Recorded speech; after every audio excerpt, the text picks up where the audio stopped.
Why don't we get the show on the road? So welcome everyone to our highly anticipated History Through Data lecture as part of Virtual Alumni Reunion Week. This is a second, hopefully not annual virtual reunion, but a second annual virtual reunion by the nature of COVID. So thank you all for coming. We're recording this so we can post it to our YouTube page and share with our fellow alumni who could not make it today. I know this presentation is going to be awesome, so I can't wait to get started. Just a few housekeeping rules. If you could keep your mic muted when you're not speaking, that way we can hear the presenters and not background noise, such as my cat meowing. That would be annoying. So please do that. If you have questions, please feel free to put them in the chat, raise your hand. We will have time at the end of the presentation.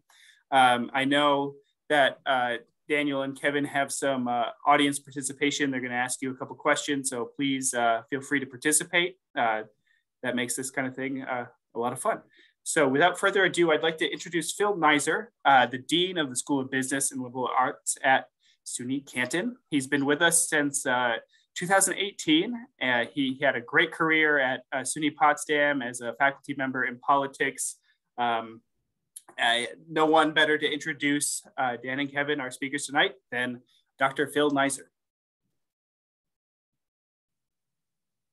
Yep, there we go. Thank you, Joffrey, and welcome everybody. I love meetings with alums. It's glorious to hear stories and to connect and to talk about the campus today and introduce you to professors who are now teaching in our great programs. And so we get to do that today, obviously. I'm also joined, by the way, by another dean. I think Mike Newtown is here with us. Mike is the dean of the Canino School of Engineering Technology. And today we are fortunate to have two professor presenters who are from two different schools. One from Mike's school and one from mine. It's great to be here. And I also want to thank Joffrey for organizing this. Appreciate it very much.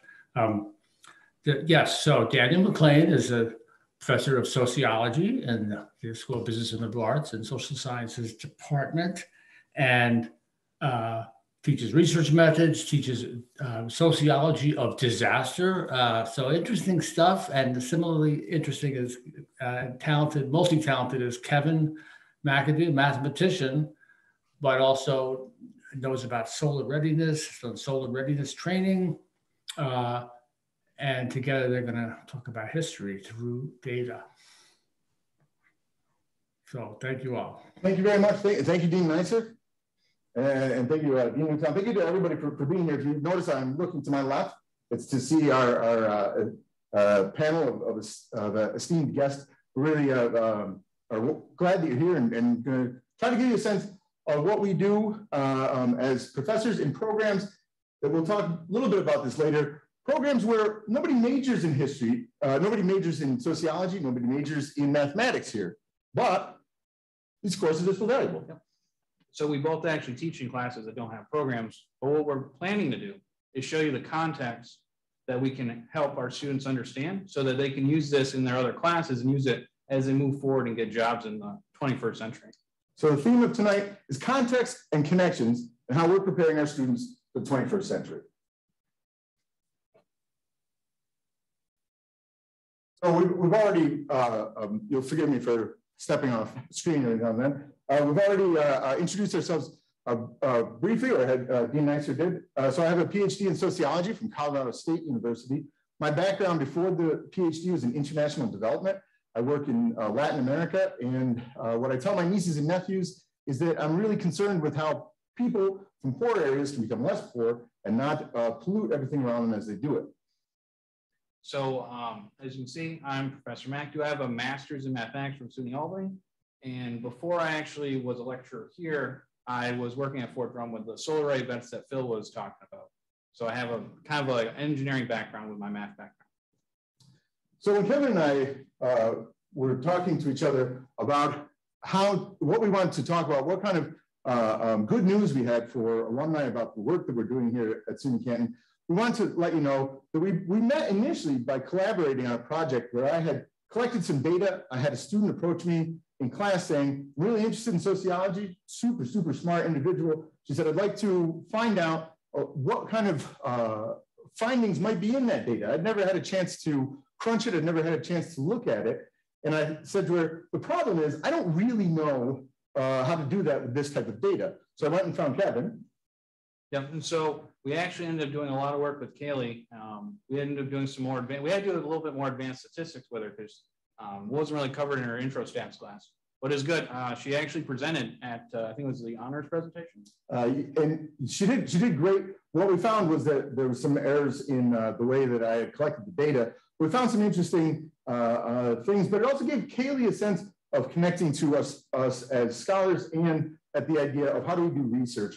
And we decided that we were kind of like the Avengers, except we are not at all like the Avengers. So tonight, what we'd like to do is learn a little bit about you. If you don't mind, no pressure, but it's really exciting to get to meet people that are out in the world, or even people here on campus. I recognize a few faces that I haven't seen in a little bit. It's great to see you. But if that's all right, could we just have an introduction around of who's here and tell us a little bit about what your connection to SUNY Canton is? Is that all right, Jeffrey?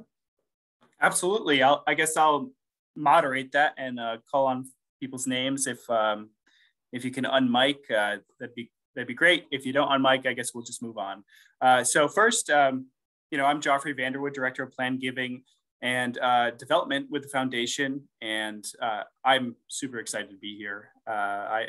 There's nothing better than raising money for scholarships for this campus, who allow students to take classes like yours. And despite not having majors in sociology or math, this kind of course I know makes a huge difference no matter what the program is. So that's why you're going to hear from a lot of different people here tonight who are interested, and they're interested for good reason. So next, Kelly Obermeyer, do you mind introducing yourself? No, not at all. Thank you, Joffrey. I am Kelly Obermeyer, class of 1979. I majored in criminal justice while I was there at Canton, and probably beer drinking, but we won't go there. I have been the alumni board president now for 4-ish years and on the board for a lot longer than that, and have just enjoyed my reconnection with Canton and working with the staff on various things. And when I saw this come up, I said, this might touch a little bit back on my criminal justice days with the whole sociology piece, or maybe not, but it just looked very interesting, and I'm just thrilled to hear the presentation tonight. Thank you. Thanks, Kelly. Just as a look ahead, we are going to take a look at some of the skills that we teach our criminal justice majors. We're not going to use exact examples because I expected experts like yourself to be here, but you're absolutely right. The sociology and statistics is part of what's going on there. Thanks, right here. Chris Newtown, do you mind introducing yourself? Sure. Hopefully you can hear me. I'm Chris Newtown. I'm class of 2017. I have graduated the mechanical engineering program. I'm working in Buffalo now as HVAC engineering. That's probably it. Go Bills. Yeah. Yeah, exactly. Go Bills. Thanks, Chris. Yep. Maureen, do you mind introducing yourself? No, not at all. Thank you. My name is Maureen Mayako. I am the Early Childhood Program Director. We have an AS and a BBA now, 2- and 4-year program. And I'm also the Social Sciences Department Chair. And I'm thrilled to be here to see Daniel in action again, because he's such a phenomenal speaker. And we're so fortunate to have him as part of our department, just a stellar, exemplary faculty member. So thanks, Daniel, for putting this together. I know it's a hectic time, midterms and all, but I'm happy to be here. Thank you. And the chocolate is in the mail. Appreciate that. Thank you. Mike Newtown, would you introduce yourself?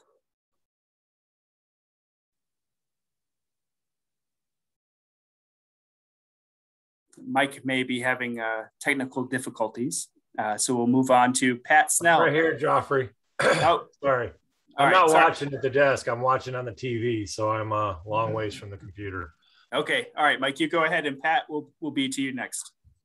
So I'm Mike Newtown. I'm the Dean of Engineering Technology at SUNY Canton, and I'm probably a triple threat. Once a student, graduate, so I'm an alum, and I actually work for the college now. And I'm here with my wife, Sheila, and we're watching Jeffrey and Jeffrey. Oh, yeah, Gio. Thank you. Anyways, yeah, I'm watching you. I'm trying to respond to you. Anyways, I'm just really interested in the topic, and these two fine gentlemen are going to do a really great job today. So thank you for the presentation, and may everybody have a good evening. Thank you, Dean Newton. And I have one personal aside, my father was an auto mechanic and then taught auto mechanics at SUNY Oswego a long time ago. And when I got to teach in your building over there last year, I got to send my father pictures of the cars in the shop, and it just tickled him pink to get to see that kind of work continuing. And so that's just a little personal aside there. There's certainly few places cooler than the auto lab at SUNY Canton. I love going there. Great. Thanks, Mike. Pat Snell, are you able to introduce yourself?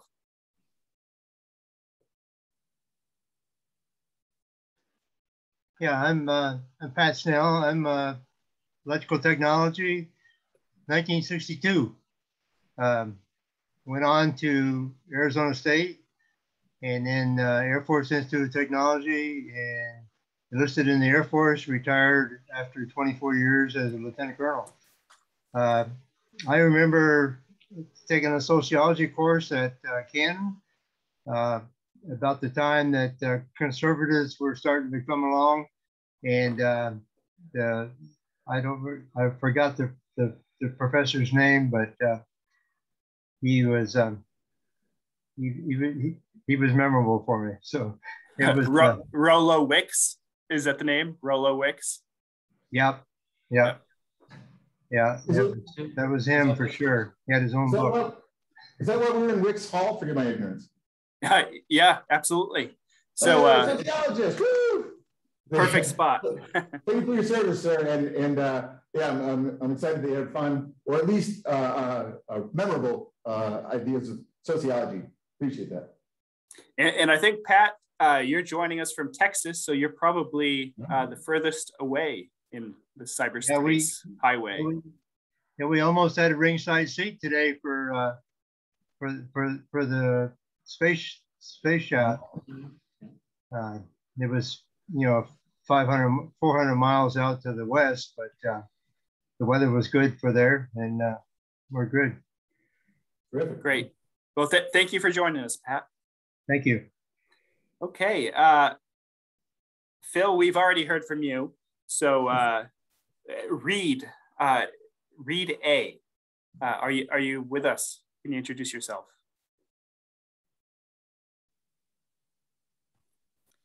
Hi, my name is Alice Reed. That's the A. Oh, thank you, Alice. Welcome. I'm chair of the math department. I'm here to support Kevin and its math and its data and what could be more exciting. It's also in a history, and I created a history of math course, so I'm wondering how this can connect to that. I've been here 20 years, 20 plus years at SUNY Canton. I didn't graduate from here, but my grandfather and his 4 or 5 brothers all graduated back in 1906, 1911 area. So that's my connection.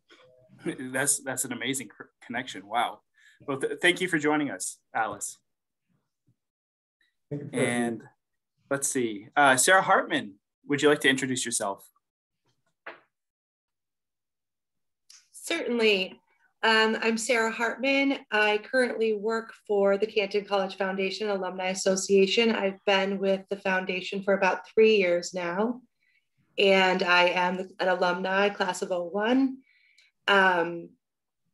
And I am the most recent development officer for the foundation. So it hasn't been officially announced on campus yet, but I will be. I am now officially the development officer for the School of Business and Liberal Arts. So I will be the one that most of you will be meeting with to start some fundraising specifically for your school, which is something new to the foundation. So I'm thrilled to be here and to see your presentation. Thanks. Thanks, Sarah. Appreciate that. We're excited to have you as a part of the gift officer team. Absolutely. Sarah Newtown, do you mind introducing yourself?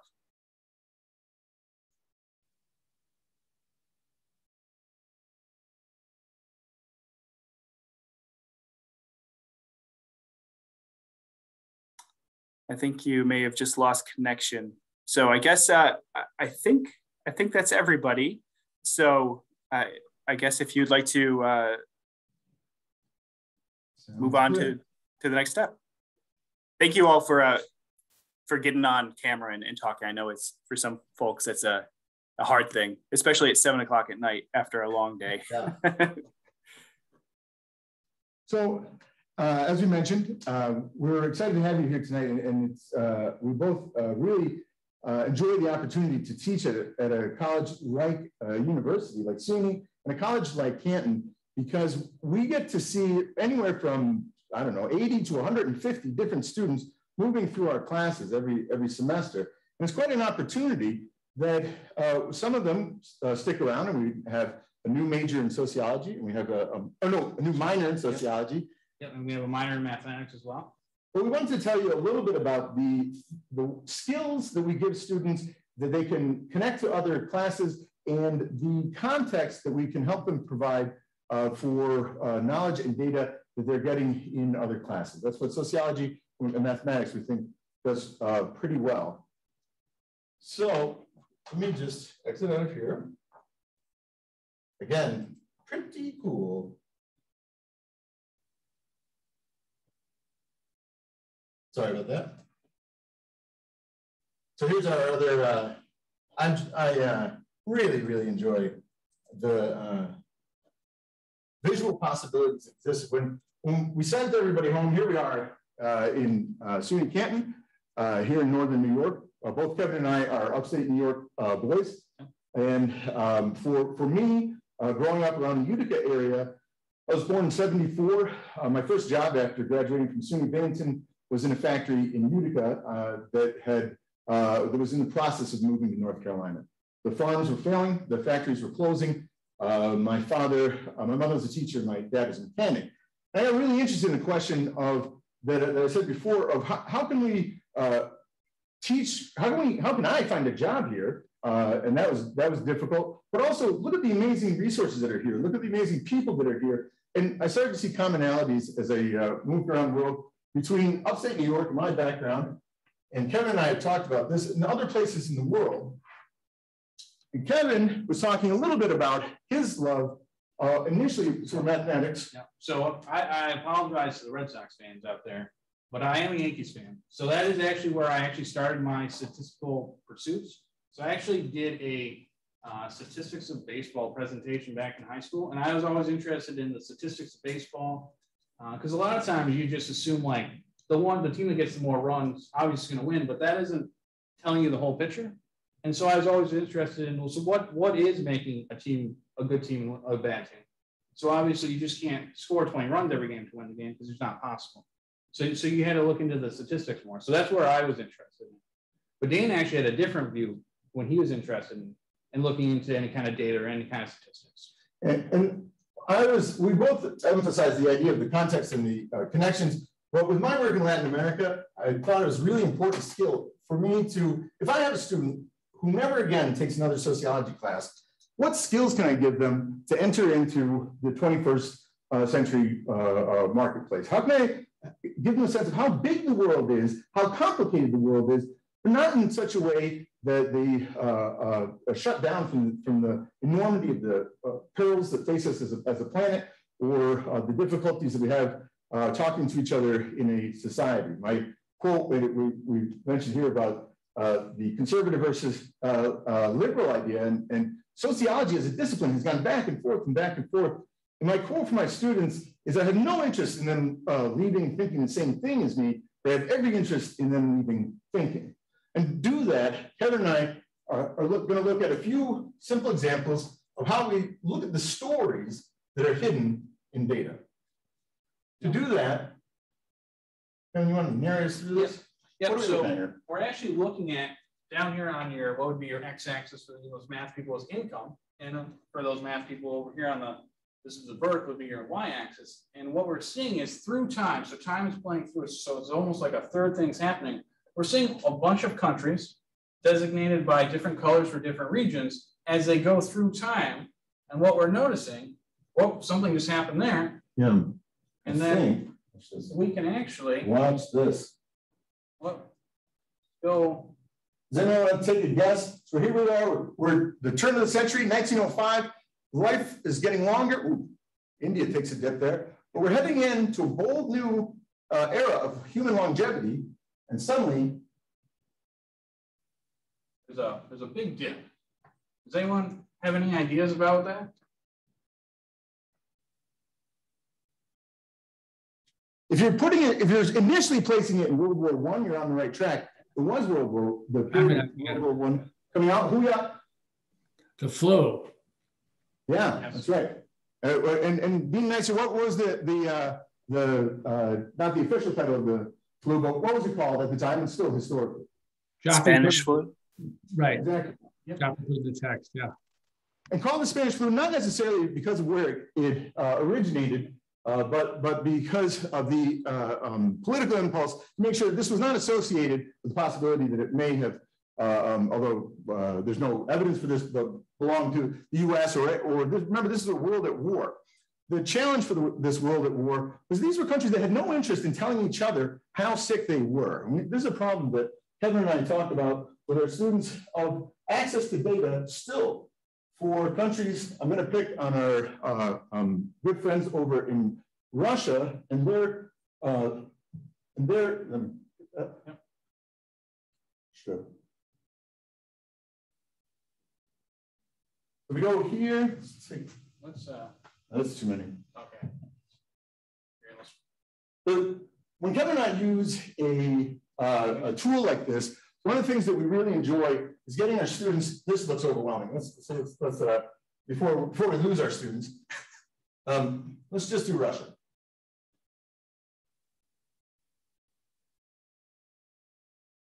Let's follow Russia through this. Again, what we're looking here on the x-axis is income, and on the y, the life expectancy. So right now, one of the initial things that we talk about with our students is data is not just self-evident. This is coming from someplace and it's contextual. There's the context part. Russia has every interest. This is 2018, so we're pre-COVID, but and this is not a political statement. If you look at documents created by the State Department, created by the World Health Organization, the World Bank, there's a lot of mistrust of the very low mortality rates that we're seeing out of Russia. Again, with the idea that if we are in a world of antagonists, you don't want to share embarrassing or hurtful things about yourself. But so that's a little bit of the context. Kevin, what are we looking at in terms of the math here? So what do your students look at? So very good. So for students, like if I had a statistics class, what we would be doing is say we just had all this data here. We would then be planning. So this is actually, that's actually good. Sure. So actually, Alice and I actually just had this conversation today. We're talking about correlation. Maybe it was yesterday, but we talked about it sometime this week. So in a statistics class, you take data like this and you can determine correlation. So in this case, see how it seems as income increases, life expectancy seems to increase. So that'd be something called positive correlation. And we talk to the students about this positive correlation. The other thing we like to do in our stats class is build a regression model. So we might build a model that is taking income and using it to predict your life expectancy. The problem is when I do that with our students, I do it at a very basic level. So we do all the math with it. But then if you look at this, the problem is it looks like there's more than just income affecting life expectancy. These shapes all have different sizes and they're different colors. So I don't know how well you can see that, but they're different sizes. The size actually is the population of that country and the color is the region. So North and South America are a green, Africa's blue. We've got Europe and Russia are the yellow, and then we've got everyone else in a red. So we actually have more than that. So what I tell them is, even though in our stats class, at least the intro stats class, we only do something where there's one predictor for one outcome, obviously we should take into account there are other predictors for life expectancy. And that's kind of where Dan comes in with his class. So he doesn't even look at it from a mathematical computing a formula. He comes in and he wants to see what is happening with all this other stuff underlying it. So one of the things we like about tools like this, this is one website that uses data. We can see here that this income data, it'll give you a source. It talks about where that's coming, how this is a GDP adjusted for inflation. But look at the number of different variables. We can have students, the world is awash in data. There's so much really reliable, terrific data out there that has stories hidden in it. And the idea of data visualizations or the tools that we can give students to think about that data and not see it and initially say, oh, this is too complicated, but look for the stories there, because the stories are there and they're really important. So here we have, one of the things that I've done with students is have them go in and look for their own correlations. You can do this at home right now if you really want a wild Wednesday night. This is actually something that I do for fun, but let's get out of this x-axis here. And let's take a look at this correlation again. This is a pretty tight correlation. I can slow this down a little bit, but I want to jump up here. So one of the things that we have to understand, I teach a sociology disaster class, and I also teach a course on population, public health, and the environment. And that one, we take a look, and we get this especially for our health sciences major, but we're taking a look at what are the predictors of longer life expectancy. One of the first things we have to understand about life expectancy when we look at that data point is that if you see a town that has life expectancy of 40 and you walk into it, that doesn't mean that there's nobody over 40. There's old people in that town. What that means, does anybody know? What do we know health-wise? If we see a town, look at this, look at how low these life expectancies are. Right? Yeah. We're here, this is Russia coming in 25. These are families and wars. You can see the effects of wars here. If we have a low life expectancy, does anybody want to take a guess? It doesn't mean there's no old people. How do we end up, if we're thinking about it as the average of how long we live? It doesn't mean necessarily all the old people are non-existent. It means that there's a lot of, this is a terrible thing to talk about, infant mortality. But really, that's what you're looking at. When you look at low life expectancy, you're looking for high infant mortality. And that initial sort of low-hanging fruit for our health science majors, one of the things I always find inspiring about teaching here is that our students are all engaged in majors that are really out to make the world a better place. Whether we're crime fighters or bringing health or educating kids or working on technology that's going to improve lives, well, that always gives me a way to ground these stories. And then we can say, all right, context, let's take a look at this complicated world we're in. And let's talk a little bit about why we couldn't kill Fidel Castro. That sounds like an odd one, but I can't look up Fidel. Let's look up Cuba. Ben and I both enjoy the ability for data to talk to students and tell them things, maybe make connections that they didn't know, but we can see it right here. Cuba's a tiny little, I don't know if you can zoom in on yours, but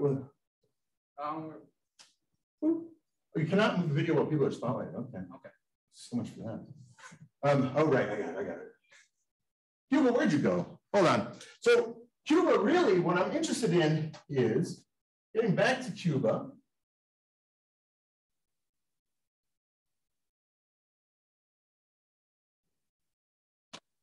There you go. Let's get back to Cuba. Let's zoom up in time. Let's get Cuba going. Cuba has a massive drop off in 1941, and this is the part here that I want us to pay attention to. What we see here, so far we have a positive correlation between wealth, personal income, and life expectancy. But Cuba's doing something different here. If we take the idea of life expectancy and the skills that Kevin teaches, we see that countries like the United States get wealthier and live longer. Although we are currently, even without COVID, seeing dips in life expectancy in the United States, really, really troubling statistics that had started before COVID. But those are things that our students going into applied psych and working on questions of addiction, mental health, that they're really crucial in addressing those problems. Again, these are data that are really hit home. So the United States is going to do sort of a one-for-one linear regression. But our Cuba, what do we see? Cuba stays at the same level and life expectancy increases, increases, increases. Look at this.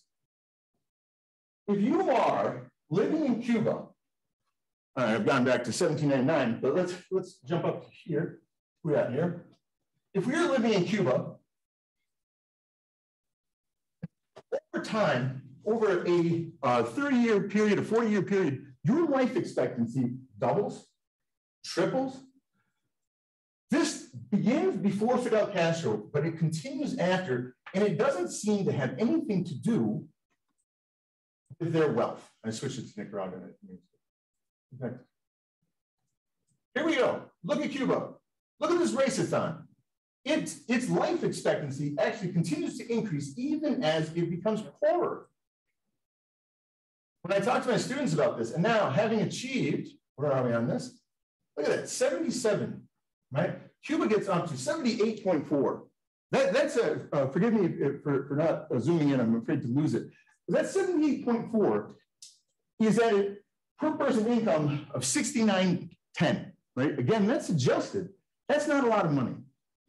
When we look at foreign policy and we think about the implications for the United States, not at all liking the idea that there's a communist nation with nuclear weapons just shortly off the Florida coast with antagonistic friends, and we start to think about, hey, how can we get rid of this guy? This guy's not good. Listen, there's all kinds of freedoms that people don't have there. When we look at this data, we see a story that tells us we can understand, we don't have to agree with how people see the world, but boy, do we need to understand it to say, look at the story this data is telling us. This is an island that has really transformed in terms of its life expectancy. Its life expectancy. If they triple. Again, let's take a look at a nominally a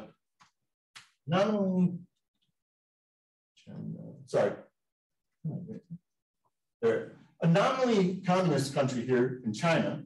China is certainly the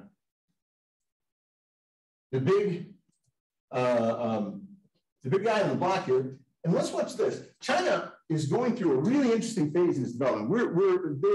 Their foreign policy has changed. The amount of overtly, again, this is analysis that you can find in standard international policy journals. They're saying China is really trying to make a push. We're really getting nervous about things in South China Sea. Why are they feeling so confident in their ability to, having achieved a wealthy country, start picking fights? If we back out here, let's watch that same question of life expectancy. China initially with Mao, with the Cultural Revolution, is going to be devastated. But there, you see the same pattern from the 70s, 80s, 90s. This is now, Cuba is able to do this. Cuba is able to do this because of support from the Soviet Union. The Chinese government had almost an antagonistic relationship with the Soviet Union. This is a country that took purposely the development path of saying, we're going to get healthy first, and then we're going to get rich. This gives them a real, again, if we're thinking about loyalty here.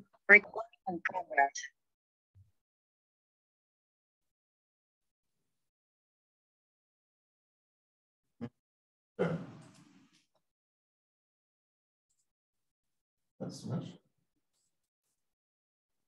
Now, again, if our students are looking at contexts like this, they're making connections. Kevin was talking a little bit about his idea that the idea of giving our students the skills to understand data in context, and just understand that if you see a number and you're looking at that, there's a story behind that number. You may not know it, but it's important. We had a student talking about obesity rates. Yep. So we had a student talking about obesity rates, and they just thought, well, it must just be that person doesn't move a lot and just sits around. That was their assumption. So they assumed it was a linear regression. There's no other predictor on that. You look into the data, and that's not the only thing that is something that can cause obesity. Sometimes you can have genetics. There's a whole range of things you'd have to look at. So you just can't think that there's one answer to your questions, right? So your question is life expectancy, and you're saying there's only one answer, or one answer is income, right? But that's not true. So we see that income isn't the only thing that affects it. So that's when we move into something called multiple regression, where you think there's many predictors for one outcome. Another way to think of it, I don't know if anyone does any like fantasy sports, but a lot of my like sports people, I do much better after taking your stats class because we do a lot of expected values. And an expected value is almost like what life expectancy is.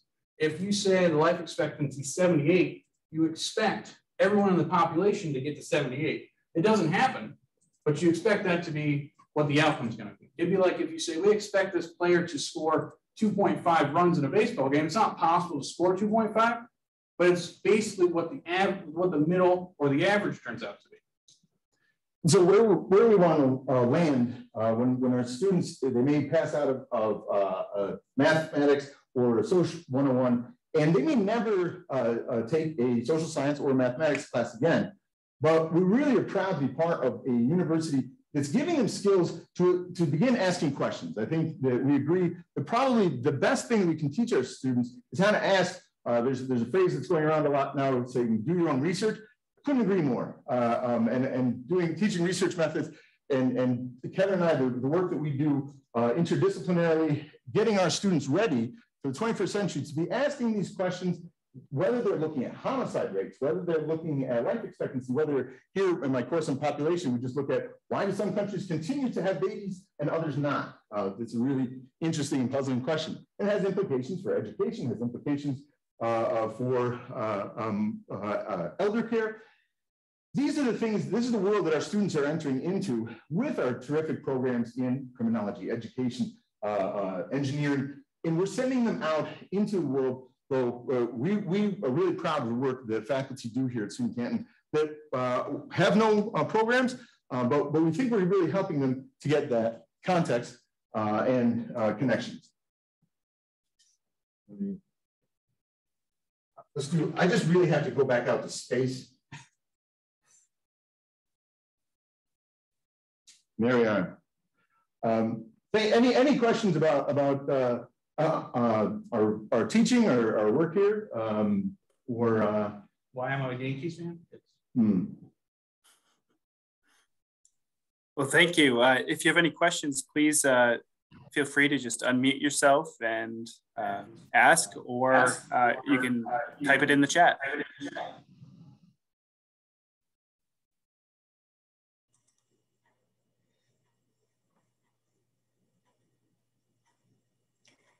Daniel, this is Maureen. I have a question. Do you think that, I find that a lot of our students are very much learners, and for me, math was always a really hard subject for me to grasp, and statistics even more difficult because it seemed to just be so black and white. But I'm thinking I could really follow this visual map identifying the countries. What's your take on that, both Kevin and you, since Kevin's a mathematician, and do you find it to be helpful? Yeah, no, so that's a really good question. I actually use the Gapminder in my stats classes, and I feel like it makes, like you said, when you can see the math, I feel like it makes that connection. A lot of people can struggle if you just have like a 2x plus 5 is equal to 3 and you're solving it, but the visualization, I feel definitely helps. Just the way I teach my class, I try to teach it as a very hands-on class, where they see me do something and then they repeat it. Because I feel just in general, people need to see someone else do something to feel confident with it. And the data visualization definitely gives them the applications. The more applications you can throw into a classroom, I think the better they feel about what they're learning. If you just say, oh, we're learning this just because it's in the syllabus, they're not always too happy to do the math. But you can say, well, here's a real world application, whatever topic you're teaching, you can get the buy-in from the students. Yeah, and I had an odd relationship with math in and out, but sociology really is a quantitative science. But this sort of thing, in terms of census data, was what I was used to from graduate school. And I have students that the first thing they'll tell me sometimes is, I don't want to do math, right? And the walk around for me as an educator is to say, okay, we won't do math, whatever that means to you. However, let's take a look at the relationship between why are some of the oldest counties in the United States in the center of the country? Not because of retirement communities.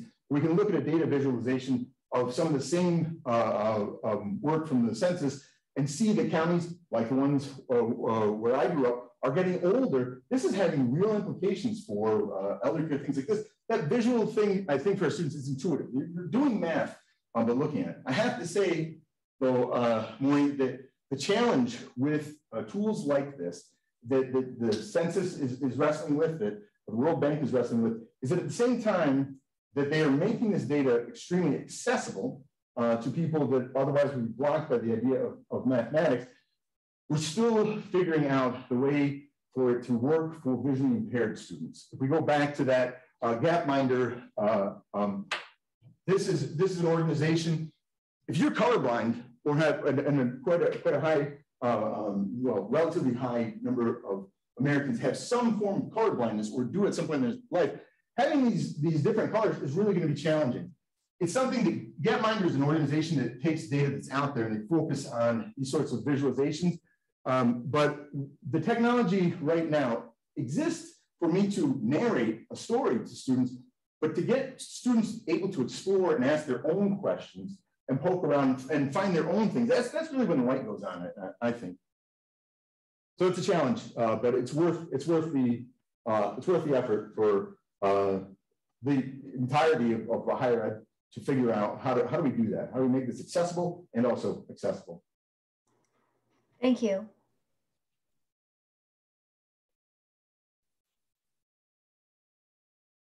Got a comment. Please.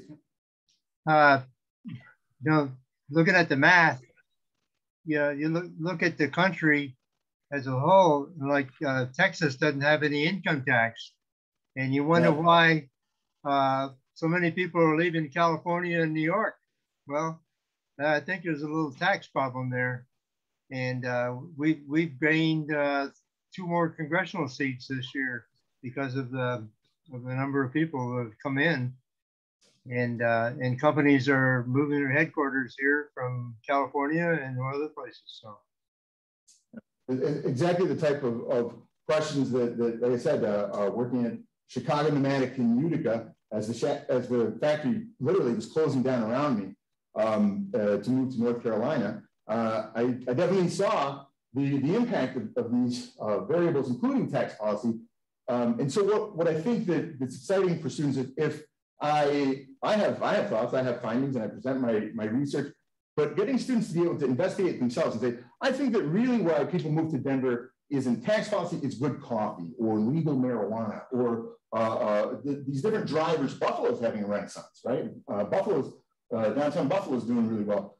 So it's getting students to have the tools to investigate for themselves, and then we can talk about knowledge creation. So for our classes right from the beginning, students are not passive participants, but engaged in answering their own questions, because I really don't ask students to take much on faith from me, well, the laws of mathematics.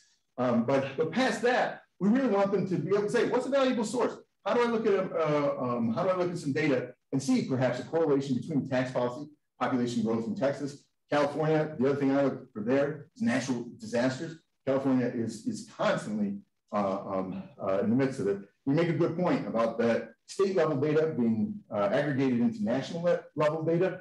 That's something to talk about. We can even mine down farther into when I talk about a storm hitting New Orleans. It hits the people of New Orleans differently if you have money enough to get in a car and get out of town versus if you don't have a car and time to get out of town. And again, the trick here for us is making sure our students can wander towards those complexities, understand those complexities, but still start to see patterns in the world. They connect back to their majors in their place in the workforce. Yeah, I mean, one big thing I do with my students is I tell them, like, whether they like it or not, there's a lot of data being collected about them. There's a lot of data in the world. So the better you are at data, the better you're going to be prepared to get a job in the 21st century. So I do one class where I say, let's just type in Canton surgeries, New York.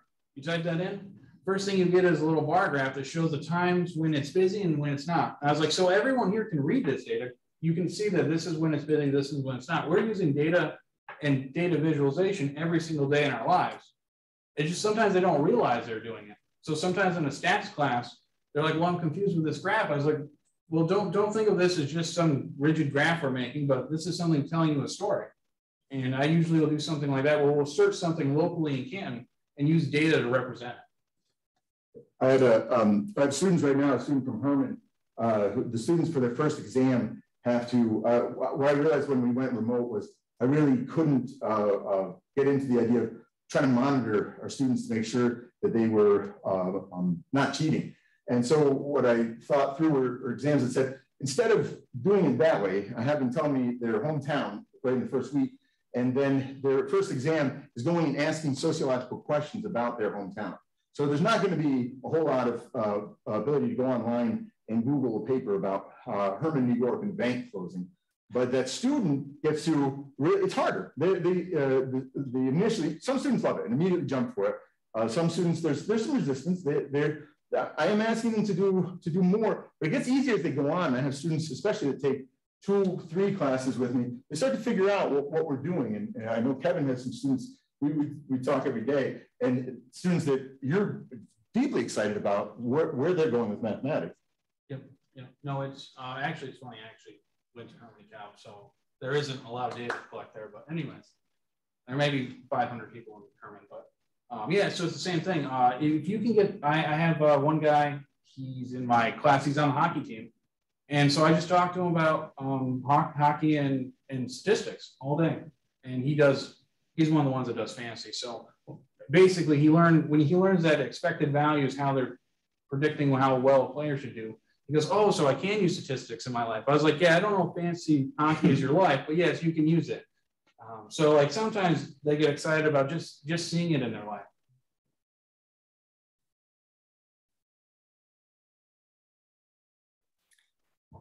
Are there any more questions? Dean Nicer, I just want to say I appreciate us keeping the room nice and warm. Thank you, sir. Yeah. I wore the suit jacket tonight, and my wife was like, "You're gonna be sweating in 10 minutes." I said, "No, honey, that's not true." No, she's wrong. Yeah, she was right. And this is recorded now. Thank you, honey.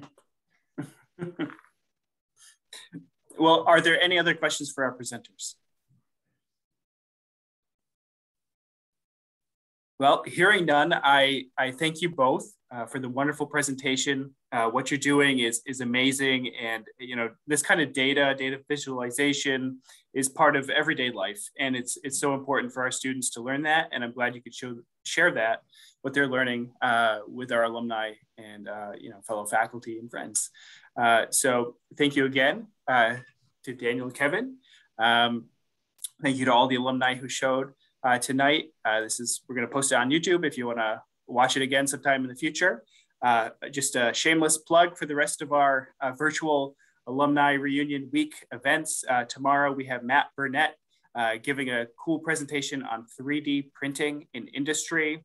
And on Friday, we have a great presentation on pop culture and how it interacts with the current times. So please tune into those. Jazz with the Prez on Saturday evening, 8 o'clock. If you want to talk, Dave Brubeck, Zvi is your guy for that. So please tune into that. Thank you again. And I hope you all have a wonderful evening. Thank you very much for coming. It was a pleasure to meet all of you. Appreciate it. I won't tell Stephanie you said she was right. Bye-bye. Have a good night. Thank you all.